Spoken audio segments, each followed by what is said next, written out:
All right, so the Chinese Communist Party is licking its lips at this new presidential ticket on the Democrats' side. No question about that. Check out this timeline of the VP choice, Tim Walz's ties to China. From 89 to 90, during the Tiananmen Square massacre, Walz was teaching a CCP-approved course on genocide studies in China. Think about that.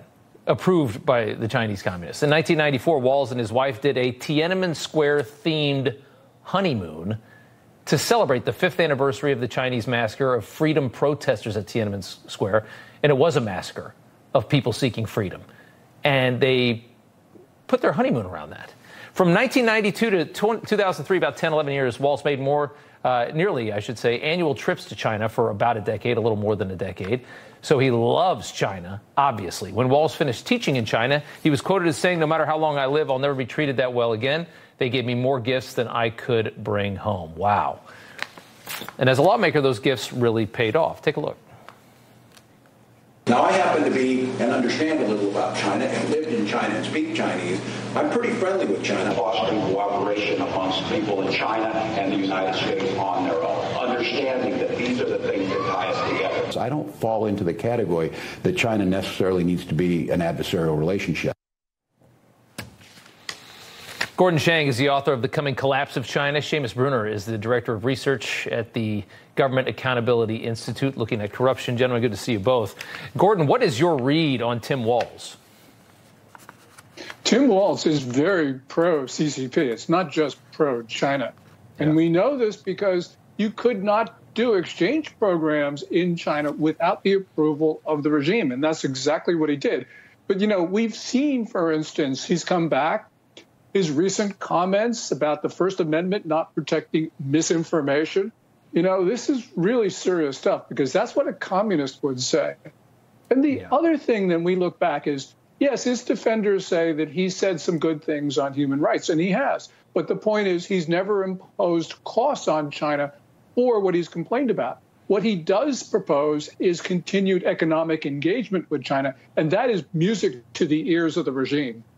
Yeah, I mean, it's and who knows if he's making these comments just to kind of portray himself as not being fully, you know, full throttle in bed with this country that is atrocious to its people and has an ideology that is the exact opposite of what anybody that's running this country should have. Seamus, the Bidens, as we know, made a fortune in China. Now we have Tim Walz. What are you seeing here?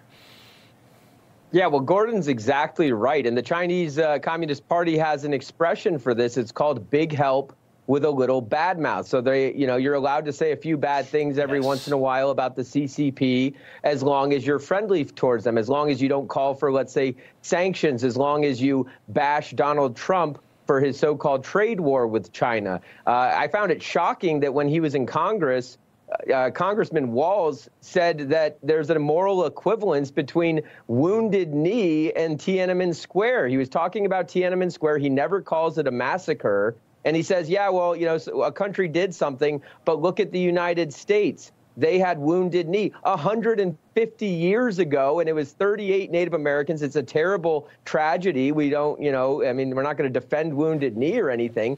But the Chinese Communist Party is abusing human rights to this day. They're committing genocide against the Uyghurs and ethnic minorities in China. And so for him to draw this moral equivalence between something that the United States did 100 years ago and what China is doing today is disgraceful. Gordon, what is it that makes, I mean, I don't understand how people can live in this country their entire lives and have this affinity for these authoritarian countries that, you know, treat their people so terribly. Where is the brain cancer inside of this man that makes him feel and think this way? He obviously has much sympathies for this country. How did that happen? Yeah, I wish I knew, Rob. You know, Lydia, my wife, and I lived in China for 5 years. So we were there more than he was. But we soon learned about what was going on. We changed our views. You know, we arrived at a very optimistic time. It was euphoric. We shared in that euphoria. But as we traveled around the country, talked to people, worked there, saw things with our eyes, that changed our views. Yeah. Apparently with Walz, it hadn't changed his views at all. And that's really the sin here, in that he has not looked at the country in the way that, as Seamus has just mentioned. Yeah. Yeah, and it could be as simple as he might just absolutely hate capitalism. We know he certainly holds certainly Marxist beliefs, and maybe he just accepts the flaws of China because he thinks the Chinese are at least on their way to a more perfect society. And yeah, they've got their issues, but it's probably something along those lines, because I cannot fathom, having the sympathy that these people have for a country. As you said, we see what they do to their people. We see the freedoms that those people don't have. How could anybody live here and not understand that? Gordon Chang, Seamus Bruner, thank you guys so much. We appreciate it.